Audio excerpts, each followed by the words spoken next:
is the self-control. I know we are all on our edge right now. Organizations are facing cash flow problems. We may not have the right technology, but do not panic. Also, don't react to things in an emotional way. Don't wake up in the morning in a huff and fire all your people because there is no business. So keep your cool, because this is a time where you need to be making a lot of decisions. So, and you can only make rational decisions if you keep your cool. So please don't panic.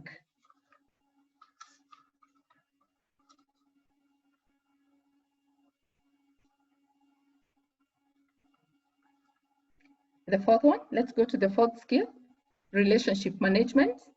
There are a lot of people that we relate with day to day in our businesses. You have the staff, you have your customers, you have the government. All these stakeholders are looking up to you. The relationships need to be managed. You need to be friendly, but you need to be assertive. Remember, in a time of crisis, people are looking to you, up to you as a leader for direction. So you need to be assertive as you manage those relationships. Please keep in touch. We have all these rules and changes that have been put in place, the social distancing. Find other ways to keep in touch with all these stakeholders. And of course, to be compliant to the government directive. Say if you are unable, like most organizations now are facing a problem with office space, of course. Office space is expensive, and yet the government is saying 1.5 meters distance. You need to see how to operate in this new directive. The fifth skill is creativity. Of course, we have to think outside the box. This is the time to move to your plan B. You need to move to other plans. I know you already have your strategy, your 10-year strategy, your 5-year strategy, your 3-year strategy. And of course, you had already planned your 2020, probably sometime November or December of last year. But things have changed. So we need to change with the times. So don't be afraid to think, to do something different. Start a new business line, offer different services than you have done in the past. Be creative. Okay, I can see Ruben is saying, if you have any questions, you can type as we go by. I want to go to my second part, which is the strategies. The strategies that we need as businesses, we need to adopt so that you can thrive. I want to start by saying that let's not only strive to survive during this COVID-19, we actually do not know how long this crisis will last. So we need to be able to come up with plans and strategies that will help us as businesses thrive during the crisis. So that if the crisis is going to last for the next 2, 3, or even 5 years, then we will not be holding on a shoestring for our survival. So we need to see how our business takes advantage of the opportunities that are cropping up because of the crisis, so that we can be able to continue and realize our long-term goals. So I think we need to be asking ourselves various questions. Basically, 2 questions I want you to ask you. So the first question is, how can your strategy evolve to new demands? I know you already have your strategy for the long term, but what I would ask you to do right now, and what I would recommend, is that you shift your focus from the long term to the short term. Because in a crisis moment, you do not know what will happen tomorrow. For example, we just come from a shutdown situation. I don't know, we call it lockdown. we call it cessation of movement, whatever we're calling it, but we've come from a period where we're restricted and we've not been doing business as usual. So now, if we continue looking at the long term, we might get our teams very frustrated because things are not moving the way we had planned them to move. So we need to shift our focus from beyond 1 year to how are we as a business going to operate in the next, say, 12 months. So ask yourself, what can we change in our strategy? So what products can we offer? What opportunities is the market offering now? What can we change in terms of your structure? Ruben mentioned, here we're looking at your structure, that is how your organization design. How do your processes flow? What is your business model? There's what you're used to, but now we need to look at our customers can no longer come to our office. So how are they going to get access to our products, to the services that we are offering them as our customers? Now, we need to do a lot of communication. Remember, I mentioned the skill that you need to have. We need to do a lot of communication, because if you change a procedure in the organization and you keep quiet, nobody will know that you've changed it. So you will have all these customers, say, coming to your office or trying to come to your office, or now that they can't come to the office because they're afraid of contracting COVID amid transportation. They don't want to use taxis. They don't want to drive to your office. Sorry. So we need to communicate to them. We need to tell our customers, this is the direction the organization is taking. This is how, if you want to make payment to us, please don't come with cash to the office. We are no longer accepting cash.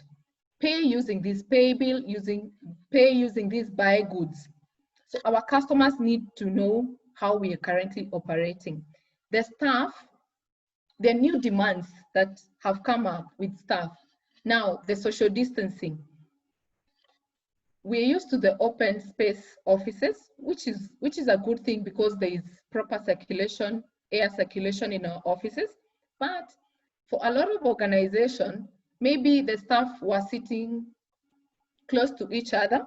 So you need to think, are you going to operate in shifts? Okay, let's not jump to, we need to fire guys so that we can be less in the office. So how are you going to operate? Are you going to have some teams operating through certain shifts? Are you going to have people working from home? If people are working from home, do they have internet in their homes? If they're going to be accessing your systems from home, are your systems scalable? Can your systems be accessed from anywhere else apart from your office, from your intranet?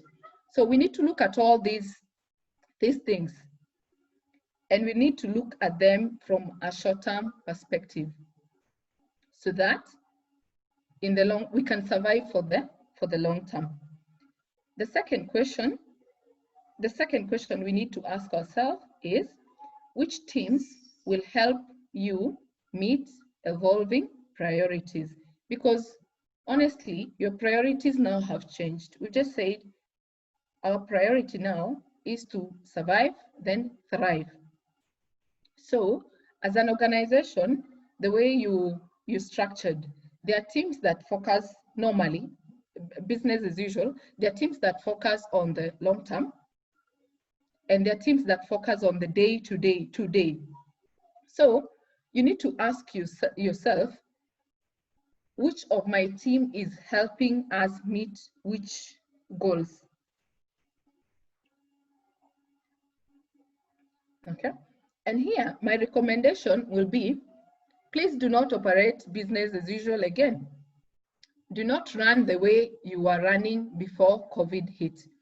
So I would advise that you come up with a team, a smaller team, that would be able to look at the situation as it arises, and come up with ways that the organization can smoothly ride through this wave. And these are the people I would recommend that you have in this team. You need to have a leader of this team. This should be someone who has authority, can actually be able to tell, to give people tasks, assign people tasks, and people accept these tasks as having coming from an authority figure. So you need to have someone who is strong, who is accepted by your organization, is respected by your customer, I mean all the stakeholders, so that this person can sort of steer everyone in the direction that the organization needs to head. So you need to have a leader, a strong leader, to steer the organization forward during this time. The second person that you need to have is a change manager. Now, the change manager will deal with your staff, your human resource. Your human resource during this time is very important. But if they're not handled properly, we can have a lot of frustration. People can start rowing in different directions. You do not want that. You want people to row in the same direction so that your organization is heading forward, not moving back and forth. So have your change manager, be it your HR person, but have this person doing communications to the staff, telling them what is happening, giving them updates that are timely so that the staff know that the organization is thinking about us. You do not want grapevine information flowing where people are wondering, are we getting fired? What is happening? Is our organization, are we closing shop? So you need this change manager to go through the ropes of change management with the staff that you currently have, so that this person is also inspiring people. People need a lot of support this time. People need to be understood. The third person I would recommend that you have is a project manager. There'll be a lot of tasks that will come up during this time that were not previously there. This project manager should focus on the tasks that will come from the leader, that will crop up, ways that now we are headed this direction. So you will have mini goals, you will have goals for this quarter, you have goals for the next 6 months. So now this person should keep tab on what is agreed to be implemented has been implemented by whoever should implement, because execution is very important. You don't want to be having meetings where people say, let's do this, then the next time you back on the table, it hasn't been done. You will not move forward in that manner. So we need to have the project manager in place. Now, the project manager and the change manager need to work very closely together, because the people in the organizations will be implementing and carrying out the tasks. So these two people need to frequently meet, be in touch with each other. They also need to document what's happening. Sorry. Because remember, as I said, we don't know how long this crisis will last. So as we are in the crisis, we need to learn. And now, the knowledge that we gain during this period, we can use it as we go along. So the change manager and the project manager need to work together and actually document anything that gets done. They need to document, this is what we did, this is the outcome. So did we get the result we intended? If not, then they need to go back to the drawing board and do something else. And that something else needs to be documented, so that at the end of the crisis and as we go along, and a problem we've dealt with comes along, then you're not on the back to the drawing board asking yourself, what do we do? You just go back to your notes and said, when we had this problem, this is what we did, and these were the results, so that we are learning as we go through this crisis. We're not ignorant of, like the same question and discussing it again. So you're losing valuable time. So we need of the things that we do. Ruben? Thank you. Thank you very much, Esther, for taking us through that. I can see questions that are coming for you, but we will get back to that during the Q&A. I will be passing these questions to you. Now, we would like now to go to our second panelist this evening. Emmanuel Nadoka, as I said, Emmanuel is a passionate venture or rather acceleration with years of experience when it comes to business venture success strategies. And today he will be taking us through how best do organizations or venture or entrepreneurs protect existing or rather and create new relationship with its constituencies. By constituencies, what we mean is the different stakeholders that the business has already established, and the more it wants, or rather the more it is seeking to establish the relationships out there externally with clients, with suppliers, with partners that they want to establish relationship with. So Emmanuel, thank you very much for joining us this evening. It is up to you now. Okay. Thank you very much, Ruben, and thank you for just allowing me to join this webinar. And thank you very much, Esther. It seems like we kind of planned in sync because a lot of what you've said is actually related to what I am going to be talking about. And in order for me to just kind of explain a bit more what I'm going to be talking about, what I'm going to do is I'll make use of a number of stories and a number of examples that hopefully will bring home some of the ideas that we really need to keep in mind. Um, the first thing that is really important when it comes to just protecting existing relationships is communication. And Esther talked about it, but I want to take a slightly different angle when it comes to communication. I want to focus on the listening part. The reality is that whenever there is a crisis or a problem, or you're going through a major transformation as a business, any crisis, there's what you know as a leader, as an entrepreneur, there's what other people know. Now, here in Kenya, we have a saying in Kiswahili, which goes something like vitu ground, viko different. Translated for the people who are not Kenyan, it means that things on the ground are always different. And what does that mean? It means that regardless of where you are in an organization, uh, whatever size, what is happening on the ground um, is not always reflected uh, at the top. And so if you're a leader, if you're an entrepreneur, you really want to listen a lot more. In fact, there's a proverb that says that if you don't listen to the whispers and you won't have to hear the screams.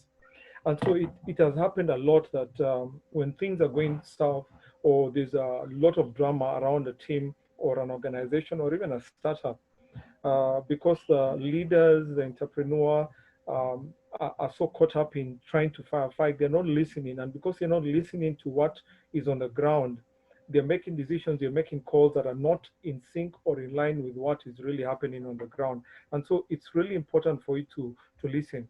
Now, communication should never be one way. Communication should always be two-way. And so it's not so much about telling, but it's also about listening. As we've gone through this lockdown, especially here in Kenya, one of the things that I've been asking is, as we have our daily briefings, how many channels of feedback has the government opened up so that the citizens and the different constituents or the people who are caught up in this can actually speak up their minds? Because when you listen, you learn a lot. You understand people better. You stop problems from escalating. And not only does that happen, but you also establish trust. And even in times of crisis, you want to listen. And so if you're not listening to your suppliers, you're not listening to your staff, you're not listening to your customers, you're going to be in a bubble, and that bubble, even in a time of crisis, is very dangerous. And so the first thing that I really want to stress is keep the channels open and active. And so in this day where you have social media, you can listen to people online. What are people saying about your brand, your farm, your organization online? You can set up uh, anonymous feedback channels. I saw that the other day with one of the banks that I interact with.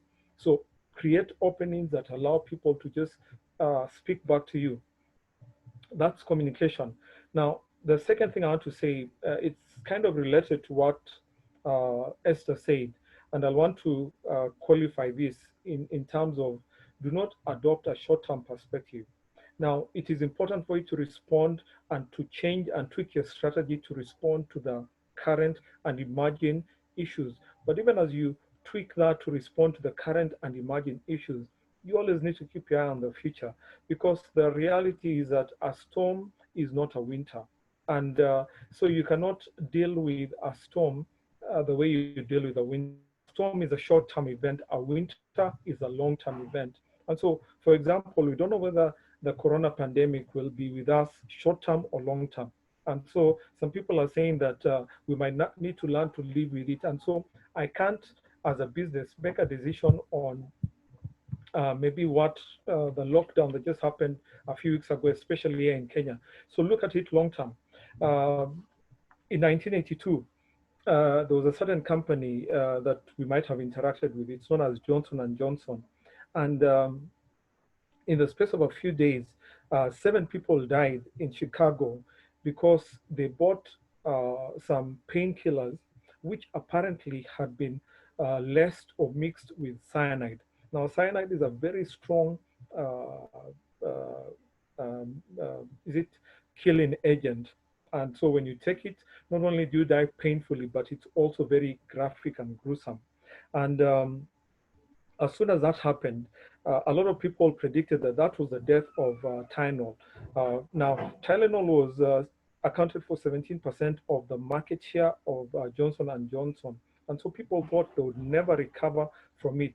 And so, in the face of all that, they had choices that they could make, especially when, as that was happening. Um, and one of the choices they needed to make was we've just heard of a death and then a second death.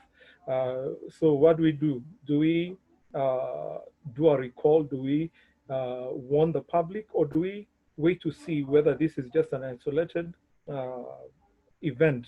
And so they made some very big calls, and one of it was to, one, inform the public immediately to stop buying your products.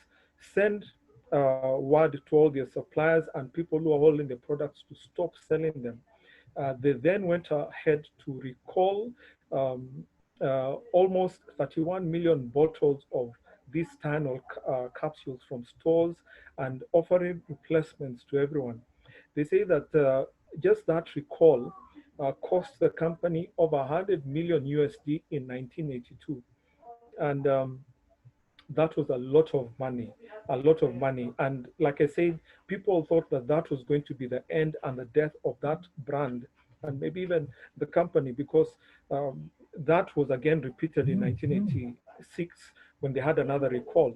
And so just by them uh, deciding to put the customer first and safety first, and just by making sure that they kept the communication lines open, they opened a toll-free line. Not only were they able to um, manage that crisis, but they won the trust and the confidence of the public. And they say that between 1982 and date, not only has the brand Tylenol recovered, but they say that even the stock of Johnson and Johnson has grown. So that they say that if you had invested 1,000 USD in Johnson and Johnson in 1982, just before the Tylenol episode, right now you'd have 22,000 USD worth. That's how powerful a long-term perspective worked for that particular brand. So we need to remember this. You need your constituencies even after the storm. And so please do not treat your staff, please do not treat your stakeholders, please do not treat your suppliers badly just because of the short-term reality. That is really important. The third thing that we need to do is to adopt a win-win approach. Now, the win-win approach was popularized by Franklin Covey in his book, The 7 Habits of Highly Effective People. And one of the biggest lessons we can learn from the corona pandemic that has affected the whole world is that the world is interconnected globally, nationally, and even locally. Economies are interconnected. And so when someone is having a problem in one area, it will have a ripple effect in another. A few years ago, I was doing some work for a certain bank, and that took us to one of the remote parts of this Kenya, remote parts of Kenya, sorry, Garissa. And I'd never been to Garissa, but we found ourselves in Garissa, and we went to one of the branches. And as we're interacting with the staff, because we're launching some new products and we're just part of that launch, one of the staff was telling me that ever since they set up shop there, they have won a lot of goodwill from the community. Why have they won a lot of goodwill? Because early uh, in their operations, they came up with a very interesting product. They began offering scholarships to young men and women who had done very well in our primary education exams. So not only were they offering them full scholarships for their high school, but once these young men and women finished high school, they were, and even on holidays, they were free to go to their branches, interact with the staff. They were invited to work part-time as interns in some of in some of these branches. And so what that did was that each one of these young men and women came from a family, came from a community. And when the community heard that our son or our daughter had done well and this organization had sponsored them, they won the trust and the confidence of that community. And so when people had to make a choice between going to bank A and bank B, they always went for bank A. And so what happened is between then and now, actually a number of other banks have adopted a similar approach. And so they've come up with sponsorship packages because they're adopting a win-win approach to how they manage their stakeholders, even in times of crisis. And so please, even in times of crisis, even when you have to let go staff, um, staff, sometimes you let go staff today and tomorrow they come back to you. And so please, even as you let go staff, even as you downsize or do whatever you need to do it in such a way that they go away feeling like you treated them humanely and with respect, even as they left. And then lastly, come together. There's strength in numbers. And one of the things that becomes very obvious is that if you're a young startup, if you're a growing business, if you're an established business, it pays to be part of a larger group that can, even in times of crisis, come together and say, we have a common problem. Can people like the government, financial institutions really support us? Because sometimes when you walk into a financial institution alone and say, at this time, I would like maybe some moratorium on my repayments. That's different from when you go there with 5 or 10 other businesses from the locality and say, hey, we're all having this problem. Would you mind giving us a moratorium? There's strength in numbers. And so if you ever visit a local chamber of commerce, in Kenya, we have chambers of commerce. We have organizations like Kenya Association of Manufacturers. We have KEPSA and many other professional organizations. Please join them, because even in times of crisis, there's a way in which when you go and sit with your fellow business people and you're able to compare notes and see how they are coping or adapting, then you can learn from them. And so please do not isolate yourself. Sometimes that is how you really destroy yourself. So that's basically what I had to say about how best can organizations and entrepreneurs and businesses protect existing relationships and even create new relationships, even at times like this. So thank you very much, Ruben. I'll hand back to you. Thank you very much, Emmanuel. I liked the way you liken business to going to war. We are going to come back to that. We have so many questions that I can see coming up for you, some of the guys here, but we are going to come back to you. So let me just quickly, because of time, rush quickly to our third panelist, Oliver. Oliver Tambo is a seasoned HR strategist, human resource strategist, and is the current HR business partner for L'Oreal East Africa. For Oliver, he will be taking us through what new human resource strategies do organizations need to sustain themselves in the market currently, which is being affected by the pandemic. So how can businesses lead balance, or rather, how can business leaders balance between the task force, that is between the business operations, and people, or rather the human resources? Oliver? Thank you very much, Ruben. I'm glad to be here. I hope everybody is getting value out of it.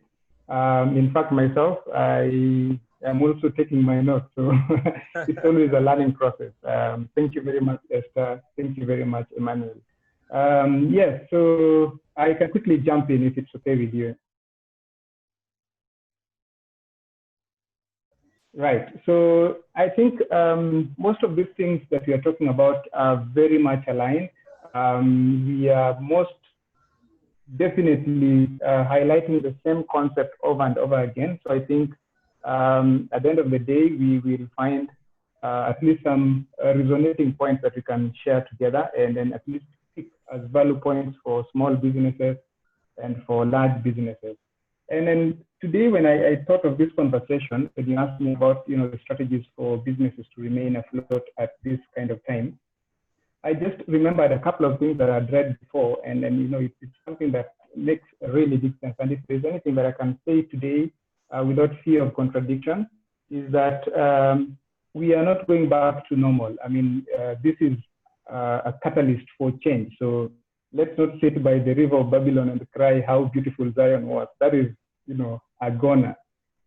So the current pandemic as it is accelerating some changes that were already there even before this thing started. And therefore, the ground beneath is transforming. And what businesses need to do is to quickly figure out how to remain resilient, and more importantly, how to adapt to the new normal. So if you see the presentation there, we are talking about a new normal. It's not a temporary phase that we're facing and then we'll go back to the old normal. This will become our current situation. And I think Emmanuel really emphasized on this very well. So there's a report sometimes back that said that COVID-19 has accelerated within a period of less than 6 months changes that CEOs have been talking about for more than a decade. And so if you think about the transition to e-commerce, most companies have been trying to transform the consumer behavior to just go into this new way of doing business, to go into digital, but this hasn't been happening. So within the last 4 months, this has been accelerated, and we can see, companies like Amazon having tremendous profits. Netflix has in fact met their goal for the year 2020 within the last 4 months, and I think it is double something. Zoom, the application that we're using right now, was not even known sometimes back in January, and I think they have tripled the number of users that they have on their platform. So continuously, we're seeing a lot of new businesses emerging. So it is not a pandemic per se from a business point of view. It is a revolution that's going on. And then I'd like to also just emphasize on this from a different point of view also, when you're looking at people as the most important asset in a business. So as it is right now in the US, 90% of stock market capitalization is from intangible assets. So we are seeing, things like software, AI applications, robotics, and things like that being the basis of the value that's trading in the stock market. So if you look at this, it's no longer about company assets. It's no longer about the asset base of a business. So we are moving towards a space where the most important element of a business is the people. It's how you engage them. It's the quality of the talent. It is the skills that they possess. It is the environment in which they operate. And when we talk of environment, we are trying to see a space where people can easily innovate and can generate solutions. And it's funny that this pandemic is coming in a space where we have been talking about millennials. And millennials they are a peculiar group of people, So these are people who do not really consider employment as the source of bread and butter. So for them, it's an engagement that also needs to add value to them. And therefore, for you to really do business and to attract the right talent, you need to create an environment where they feel that their contribution is listened to, and that they are able to be part of a higher purpose than merely working for profit. So I think that sets the premise. So we have a kind of environment where there's disruption, and I know there's this word VUCA. We have talked of volatile, uncertain, complex, and ambiguous environment currently, and I think for this current pandemic, it has just changed the VUCA to a cataclysmic change. So it's gone to another level of rapid change. So I think we need to take that into consideration. So when I looked at the strategy that we need to adopt as a business to survive, I put them in two categories. So one, we need to have resilient strategies. So, these are things that kind of just make us remain afloat as we try to come up with new systems for the business as it's changing. So that is the one. And then the other thing is about accelerating innovation. So if you look at most of the businesses that are doing well right now, they are businesses that were able to quickly come up with new solutions and change their model. And in fact, some had to rethink entirely about their value proposition, because as it is right now, you must be having some value that you're extending to your consumers. So if you can proceed to the next slide. Yes. So when we say resilient strategy, what are some of the things that businesses that have found themselves in the current situation can do to remain afloat? So I'll share with you an example that I've seen that really worked well. So early on in January, when COVID hit most parts of the world, some companies went ahead and did a modeling. And I think it's interesting to mention this because our Ministry of Health also did some models. And there was, a lot of chatter on social media about whether this was the true case or, it was just a scare. But this thing works. So what businesses did, they did a picture over the next 3 months of how the worst case is going to be. And this is what they communicated to their employees. So they said, we can guarantee you salaries up until June.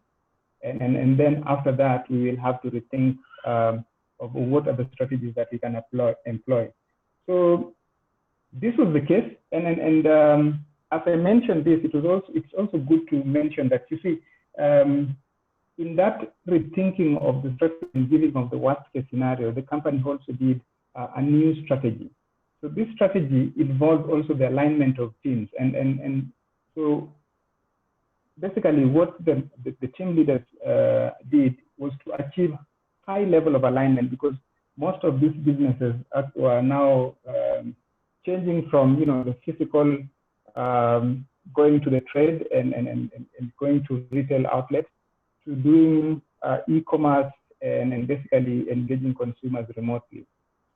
So okay, So this change, what the businesses tried to do was to achieve a high level of alignment, because you no longer have employees coming to the office. So there's that loss of interaction, there's that loss of synergy that teams always share. There's loss of motivation, there is loss of engagement, and there's even an interesting aspect of working remotely. You see, when people work in the office, the fact that people see you, there is that onlooker effect that gives people a lot of excitement. So you no longer have that, you're working by yourself. And therefore, what the company tried to achieve is a high level of alignment in terms of strategy. So this is what we're going to do. This is our worst case scenario. This is what we're going to do. If we're able to achieve this, then we might have better results. And actually, after the 3 months elapsed, the period within which salaries were guaranteed, the company had better results. In fact, far much better than they anticipated, and they were able to guarantee salaries for another 3 months.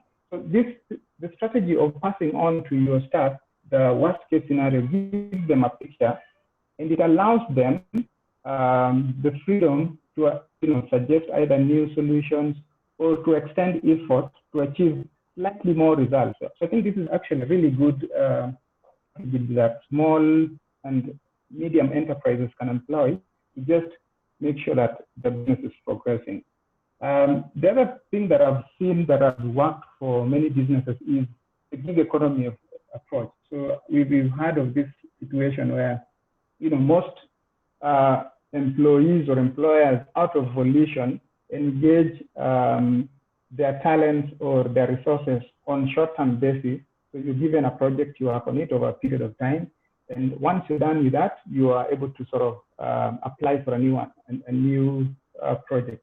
So other companies that I've seen work with this, I think I'm not going to mention because some of them are in Kenya, is to just restructure the employment model. So instead of paying, the normal tax, having medical cover for your employees, you basically engage your talent as consultants.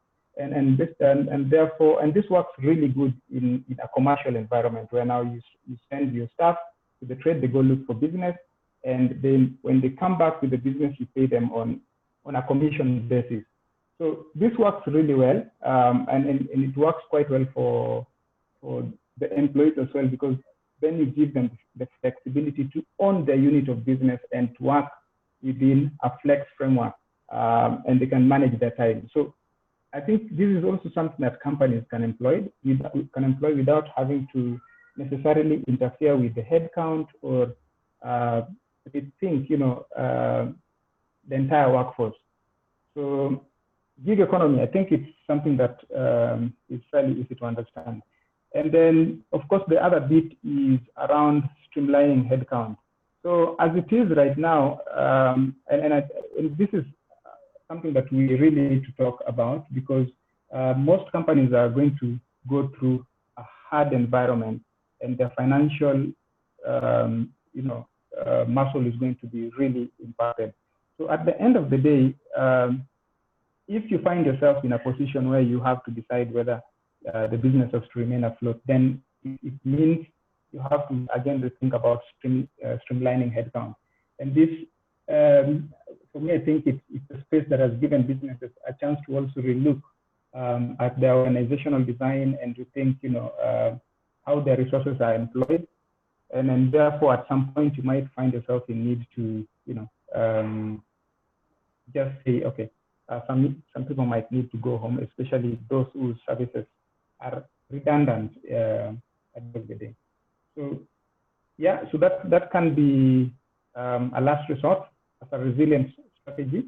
And then it comes in at a point where you are seeing that your service, your SG&A is impacting your P&L to an extent that you're seeing negative, then you might be forced to do that.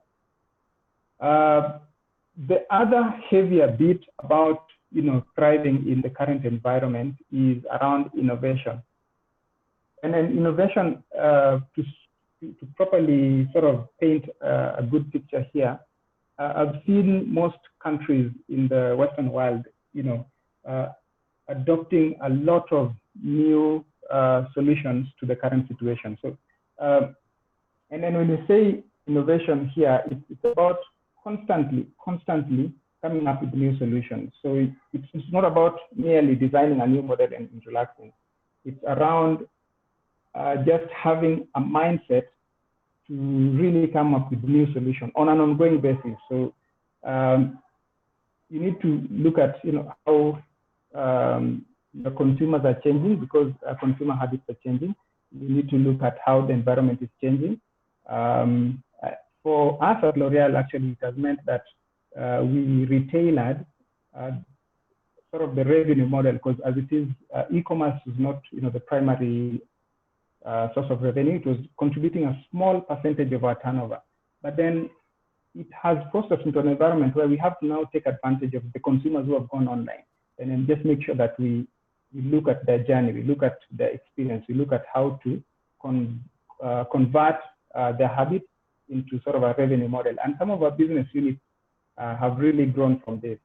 The interesting thing is that you must have a value proposition at the end of the day. And some of the things that we've done around the initial stages is something that looks like what Numera is doing with this webinar, was just to organize for sort of training sessions for our salons, training sessions for the business units that also got impacted by this current environment.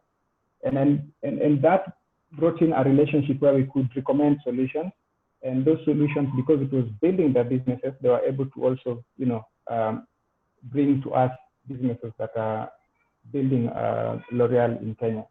So I think that is also extremely important. But for you to be able to do this, of course, you must have an alignment of strategy and objectives. The employees must buy into that new strategy, and that alignment is extremely critical.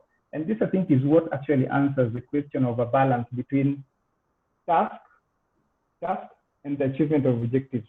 So do you take care of your employees, or do you really focus on the completion of tasks? So to answer this, I think it's more of just gaining a balance in terms of addressing, the alignment.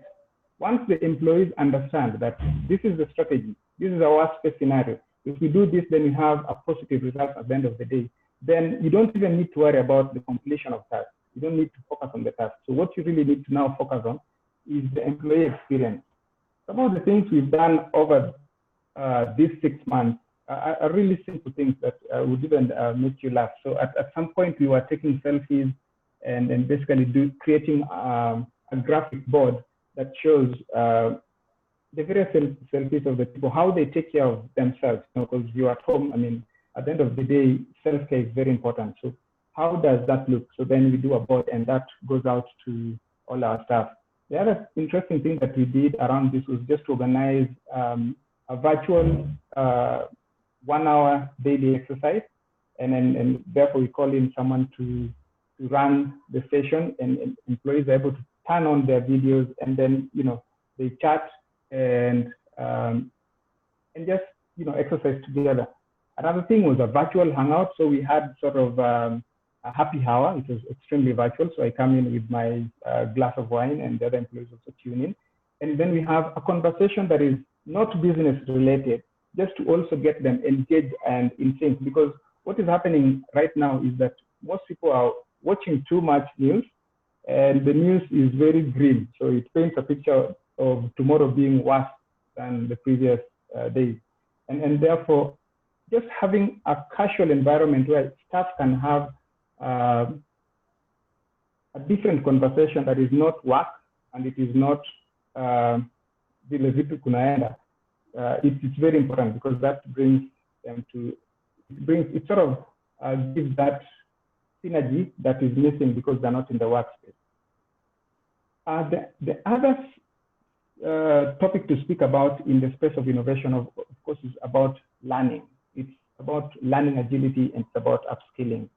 And one of the taglines that we have run with over the past 6 months is that learning never stops. Of course, many aspects, many units of business have been impacted and things seem to be stopping, but learning never stops. And this sort of gave us a forum and a platform to drive some interesting units, and we had the flexibility to make some compulsory and some flexible. And employees could have, so we have a model. So we have the compulsory units that all employees must, come hell or high water, do. And then we have flex units that employees by volition can opt in and opt out. And therefore, this kind of setup has given us a very interesting model where employees,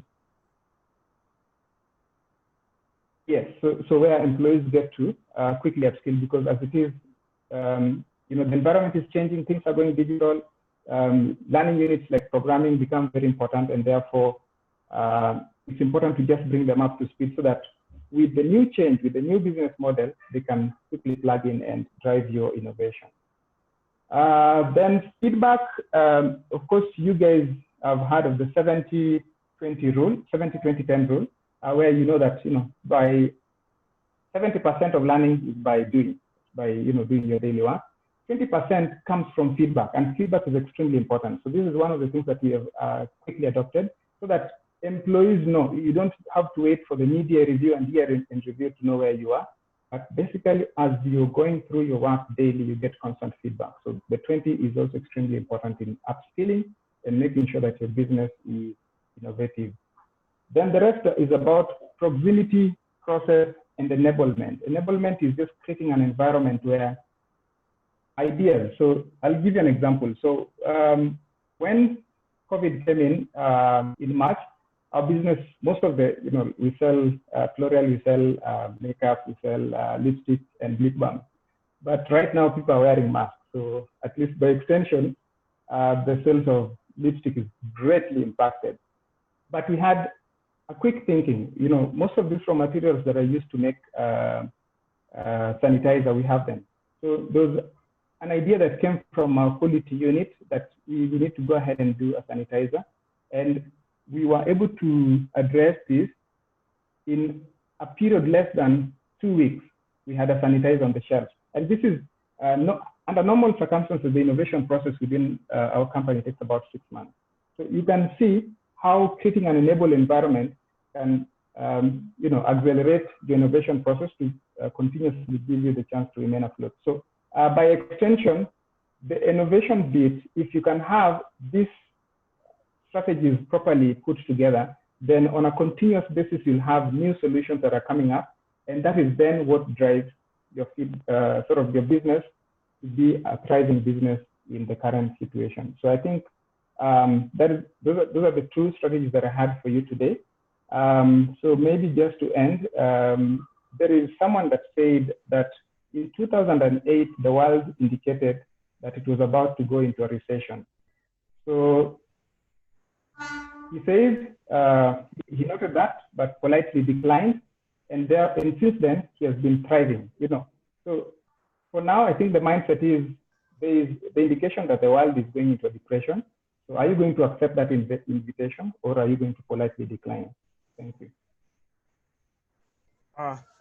Thank you very much, Oliver, for sharing with us all that knowledge. I'm very sure the participants have gotten a lot from you. They are they have learned new perspective. They have learned new anchors on how to relate with their employees, and actually how to create relationship with the employees, and how to create an enabling environment for their employees to thrive during this particular period. Now, we have so many questions that I can see here now that we have come to the last session of this webinar. This is the Q&A session, and I can see so many questions here. But before I come to this question that they have been passed across using the chat button, I would just like to ask one question each to the panelists, just one question each, and I will give you just a single minute because of time to answer the question. Then I will also come to the questions that have been passed across here by some of the participants. Now, I would like to start with Esther. Esther, we currently have most of the organizations actually, winding up, closing shop. And actually, according to report, we have in the continent, this is not just for Kenya, we have around 70% decline when it comes to business, or rather new business registrations, or a spring of new businesses. So is this a right time to register an enterprise, or is this the right time to register an organization, and yet we are seeing a very huge decline when it comes to business registrations? And if it is, which sectors or which areas can one actually focus in registering an enterprise? Esther? Okay. Thank you, Robert, for that question. Yes. Now, your question, is this the right time to start a business? My answer would be yes. Because if you look at the crisis and the opportunities that have come up, you might realize that there is a gap in some areas, especially in the area of technology. As I think Emmanuel pointed out, that there's been an acceleration of some things that organization had kept pending. You know, technology, we've been fighting like using Visa. Now we have to use Visa, we have to use M-Pesa. So there's opportunities that have cropped up that were previously not there. So I would say, if you want to start a business, start now, not tomorrow. The industries that I would advise that you use is just look at the gap. Look at the gap in the market, and if you say like you go the technology way, go for it. If it is in the logistics, now companies are online. We're going online, so there's needs for delivery, because if people are not going to shops, they need to be delivered for whatever they've ordered. So if you're good in logistics, go for it. Thank you. Thank you very much, Esther, for that. I really like that point of look at where the gaps are. Or somebody once said that if you are really, establishing a business, make sure that you are solving a certain particular need, or whether you are providing a solution. So look at the needs where they are and go for it if you are establishing a new enterprise. Now, second question to Emmanuel. I would just like, you mentioned about now this is like the wartime that businesses, are trying to establish themselves in the market. So this is the right time to strengthen our relationship with the clients so that we do not lose our market size or our market, value. Now, let me ask you, Emmanuel, when you look at the existing businesses, you find that today, there are organizations that are going down. There are sectors that are being affected largely by the pandemic. And at the same time, we have organizations that actually have not been driving, but at this particular time, they are actually springing up and enlarging their market value. So what is the difference between these organizations, and what can someone, a business leader, do so that they continue actually, holding grip of the market? Thank you, Ruben. I think just picking up even from what Oliver said is that even during a recession or even during a crisis, and Esther indicated, there are always opportunities. And so organizations that are able to adapt or pivot, even at this time, then they're able to do a lot. And so what I would say is look at your existing assets, look at your existing resources, maybe look at the existing relationships, and then ask yourself, how can I use this to either give a slightly different product or even a totally different product? What connections do I have? And those are the organizations that are going to thrive. I believe it was Jim Collins and a few other people who studied organizations over a 40 period time, and even within the 40-year period in his book, Good to Great, he says that even in those times when there were all sorts of upheavals, there were some organizations that were still able to ride them. When you think of a company like Samsung, it has grown over the years from selling vegetables to now being one of the largest electronics company. And that is because it's been able to keep on pivoting. And so you find that the most agile, the most flexible, the most adaptable are the ones that thrive. they call it survival of the fittest. And so it is without doubt that some organizations will die, but also some will rise, some will adapt, and that's what is going to make a difference. And so it all depends on the collective mindset of the organization and the state it was in maybe before the crisis and how it's adopting. And so that's what will make the difference right now. Thank you. Thank you very much, Emmanuel, for that. I'm very sure the participants are noting this down and are going to use some of these tactics so that their businesses can continue thriving in the market, and they can continue holding the grip of the already existing clients that they have in the market, and actually growing and creating more market value out there. I have the last question for Oliver before I go to the question that the participants are passed across. Oliver, now you mentioned about gig economy. You mentioned that this is one of the areas that actually might be thriving at this particular moment. Now, let me just ask you, when you look at most organizations that are downsizing, they are actually particular departments that are, are being wiped out. There are particular jobs, positions that are actually being completely wiped out. What we call traditional positions are being wiped out. But at the same time, however, there are new jobs that are being created by this pandemic. Look at, remote jobs, what we call remote working employees. Organizations today are looking for these particular people who are able to work remotely. And at the same time, we also have delivery guys. Today, those positions or those departments are thriving. So if I might ask you, when organizations are downsizing and people are going home and new positions are being created, what are some of these positions that young people or business leaders might be looking at for the future? Some of these where they can go now to school, they can add another certificate, they can add another skill for these positions that are coming up. Which are these new business anchors, or rather new employment positions that are coming up? Well, so it's a very interesting question. So I think it's in the space of e-commerce, in the space of digital, in the space of user interface design, UI, UX.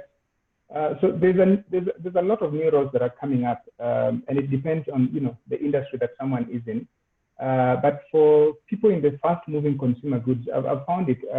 I'll give an example. Actually, this month, we have been hiring for the head of digital and e-commerce. This is a function that is very important right now because we have seen, the revenue contribution of the e-commerce business growing. So it was somewhere below 5%, but within various subsidiaries and within various businesses, it's growing towards 30%. And at some point, it's anticipated that it's going to contribute close to 50% of revenue to businesses. So we need people who know how consumer journey within the e-commerce platforms work and how the consumer behavior is changing. People who know, what are the touch points? What are the consumer touch points? Do they search for their face care products from Google, or do they search for it from YouTube? That kind of thing. So that understanding really feeds in well within that role of e-commerce and digital manager, because then it gives us a picture of how we can convert these interactions into a sale. So these are new roles that keep coming. So learning digital skills are critical right now, and even for HR, because at the end of the day, the talent is no longer in the traditional sources that we knew before. So today, talent is on LinkedIn. Some talent is even on Facebook. So knowing how to target talent within a digital space is very important. So I think that is one of the emerging roles I've seen. But then there's also the UX and UI design. There is programming and coding. I think we are going to get to a space where programming and coding is, like the 9 computer packages that we used to have. So these are emerging skills that people need to continuously learn so that they remain relevant in the new work environment. Yeah. Thank you, Oliver, for that. I'm very sure the participants are noting all this down and that they're learning from the answers that you guys are giving. Thank you very much, Oliver. And actually, I will now still come back to you, Oliver, with this question that has been asked by Samuel Onono. The question is, when you look at the startup, have severe cost constraints given narrow revenue lines and changing business context, you find that most leadership of organizations discredit human resource as another cost of doing business, which is actually not an important cost. Most of organizational leaders are doing this, and they actually push this department aside as non-strategic function. So what is your take on this? Well, I think that's a very old thinking, to be honest, because you see, there is personnel management and then there is human resource. My role right now as a business partner is to actually understand my unit of business the same way the person who's there quite understands it. Then therefore, it puts me in a position where I can add value from an advisory point of view, from a challenger point of view, and therefore my presence as a business partner adds value to that unit.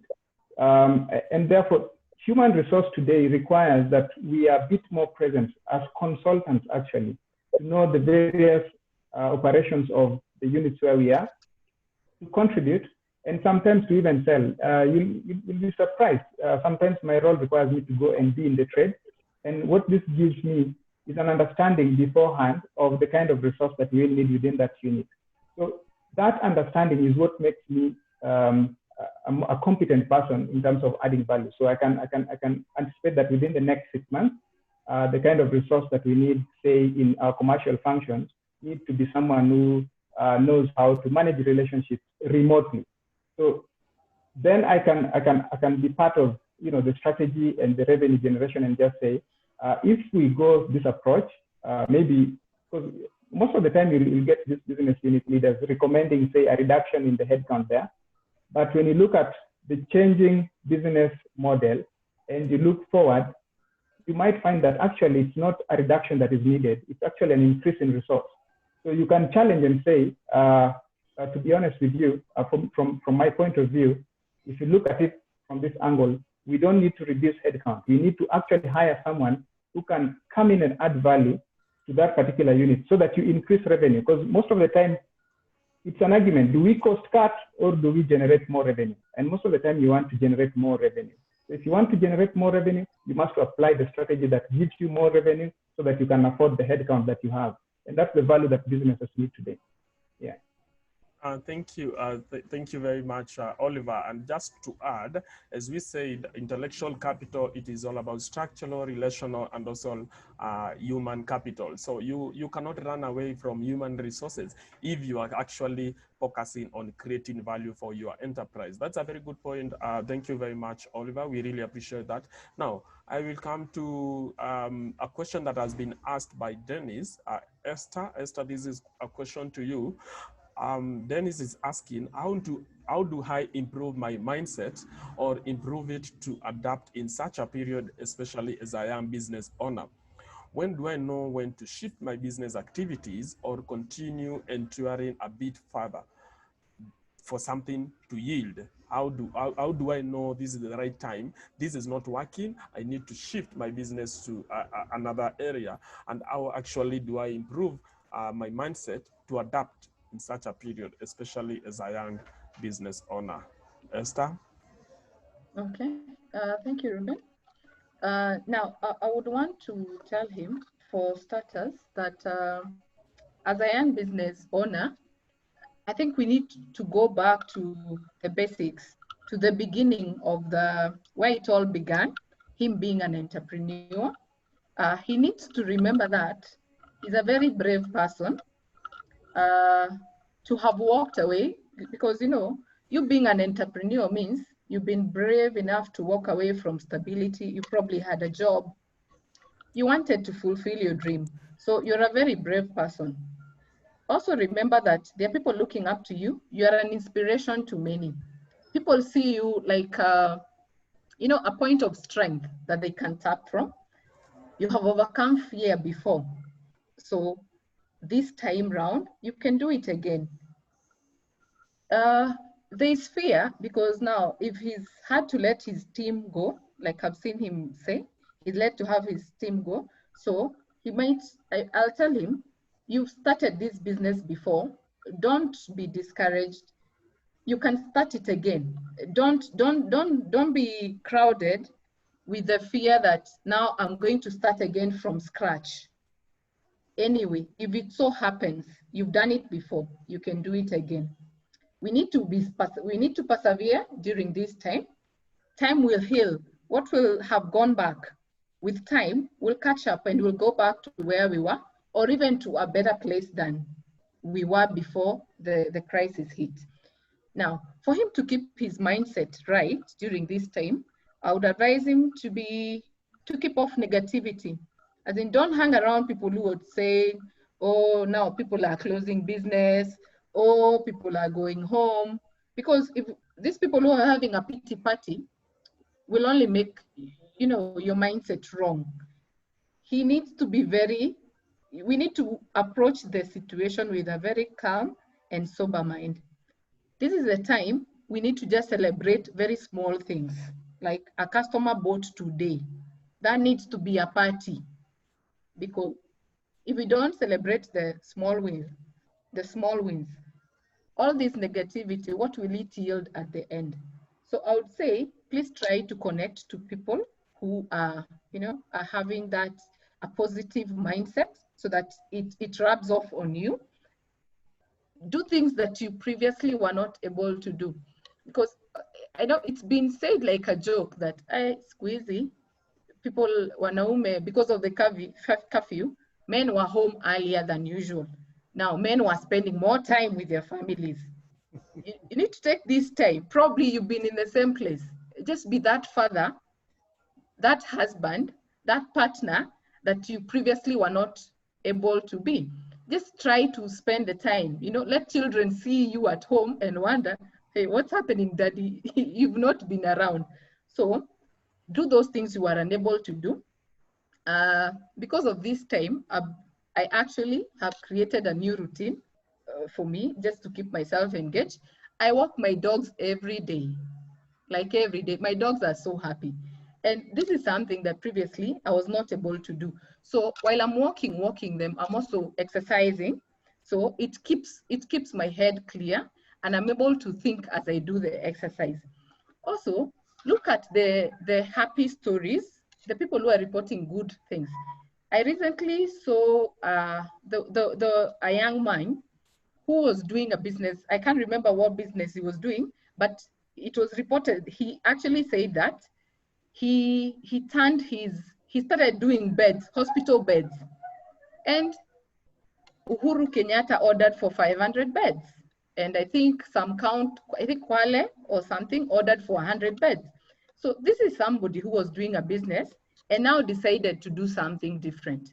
And I know now, maybe the negative minds would be asking, atapata wapi capital? You cross the bridge when you get there. The stairway, you only see as long as you can see the stair that you're stepping on, please forge ahead. Hizo zingine zitajijazilia as you go along. So I'll tell him, look at all this story. I also saw another story on telly of an owner of a business, a school.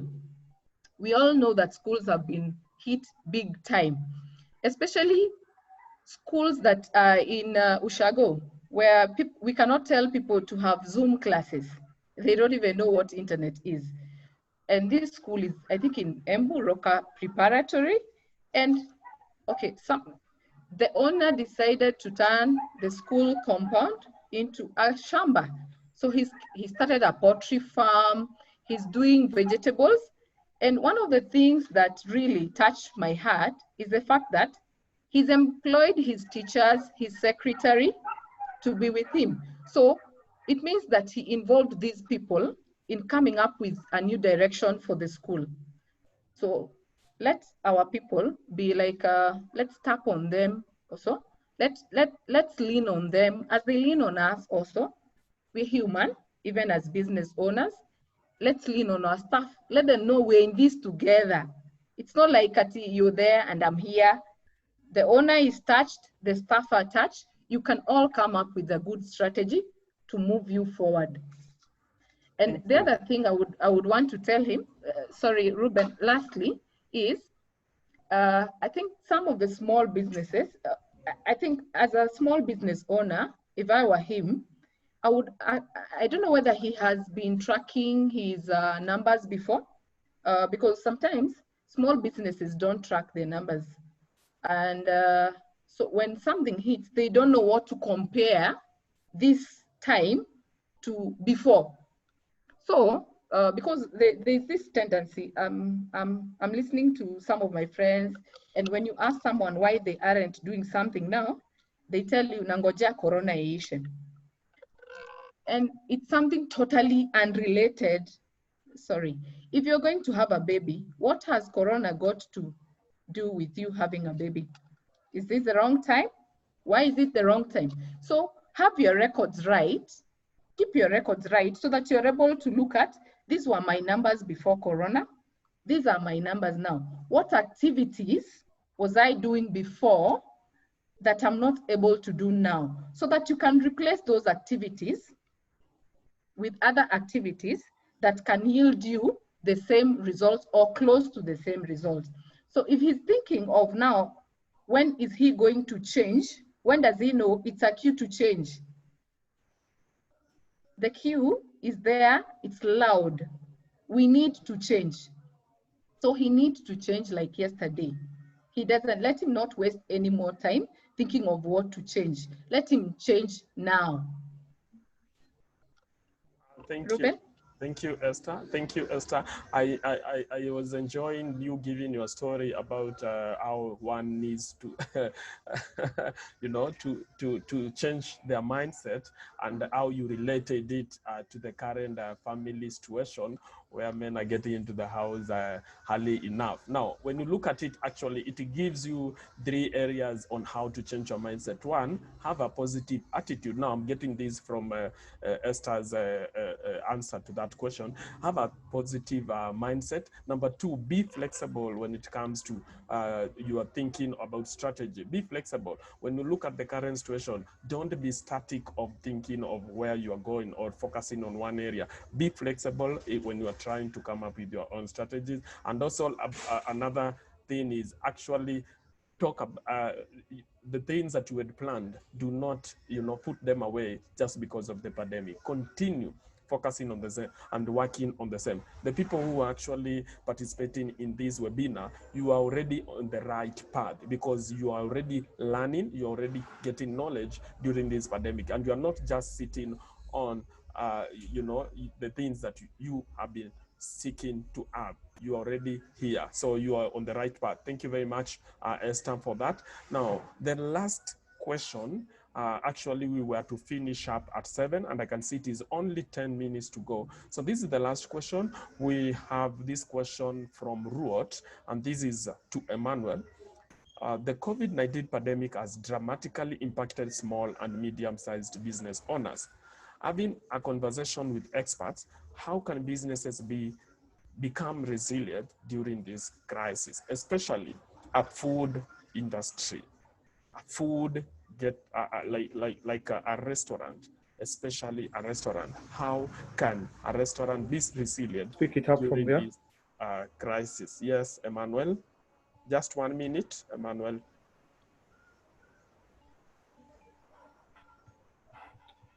Okay.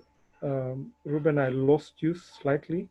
So I'm hoping that your question was, how can businesses become resilient in crisis? I think resilient is one, how adaptable are you? How flexible are you as an organization, regardless of your size? Your resilience is also based on your, you might call it your reserves. Do you have any cash, capital, or other reserves? And so they say that any business in times of plenty store or save, do not always burn your cash. Another thing that I'd like to point out is Resilience is also just asking yourself, what else can I do? I'll use an example. One of the largest restaurants that's very popular in our area had to shut down for a number of months. And since the gentleman who runs it and owns it is a neighbor, um, he had to let go all his workers and income dried up. But as the government has slowly opened up, he's slowly allowing people in, and he's fortunate that because of the size, he can maintain some decent distance. But he's going a step further because he's also saying, I can now begin making products that I can sell. So, for example, I bake normally. Why don't I now make bread that I can sell? I can make things like that people can buy and take away. And so, part of what you really want to do is to ask yourself, what can I do differently? And I think Oliver mentioned how L'Oreal has begun making sanitizers. They looked at some of the products they have, and that's what they've done. And so, your agility and flexibility is one of the things that will characterize your resilience. Your mindset that has been talked about will characterize your resilience. In fact, the more flexible you have of mindset, not just as an individual, but even as a team, the more resilient you will be. And so thank you very much for this opportunity. Over to you. Thank you, Emmanuel, for that answer. I believe, Ruot, you have been well answered, and I'm very sure if that is your business, if you have a restaurant, we wish you all the best, and we hope you're going to use these tactics and the tips that you have been given to make sure that your business thrives during this pandemic. Now, this brings us to the end of our session today. I want to take this opportunity to thank each and every one of you who joined us this evening. I want to also thank my fellow coordinator who has not been able to say much today, Aringo. I'm not sure whether she's still in here with us. And I also want to thank the panelists. Thank you so much, Oliver, for joining us. Thank you, Emmanuel. We really appreciate your presence. And Esther, for all the knowledge that you guys have shared with us this evening. I'm very sure the participant would like to have a conversation with you, maybe in the social media channels. When you look at LinkedIn, Oliver Otieno, it is his name on LinkedIn. Emmanuel Nadoka, that is his name on LinkedIn. And also Esther Juguna, that is her name on LinkedIn. The same names they are using on Facebook, that is Emmanuel Nadoka, Oliver Otieno, and Esther Juguna. So check them out and have a further conversation with them so that you can continue learning from them. If you have a question about the webinar and the next session that might be coming up next week, kindly hit me up on LinkedIn, Ruben Bouvet, and also on Facebook, it is Ruben Bouvet. You can get in touch with me and I will be able to give you more information on the same. As I had said before, this series is a way of bringing different stakeholders in the youth ecosystem, the enterprise ecosystem, that is SME and startup ecosystem, so that these stakeholders can can initiate a conversation that is going to create an enabling environment and a knowledgeable environment for the various entrepreneurs that we have out there. So thank you so much for joining us, guys. I thank and each and every one of you. And this brings us to the end of today's session. Asanteni sana. May you have a good evening, each and every one of you. Thank you.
Thanks, Ruben.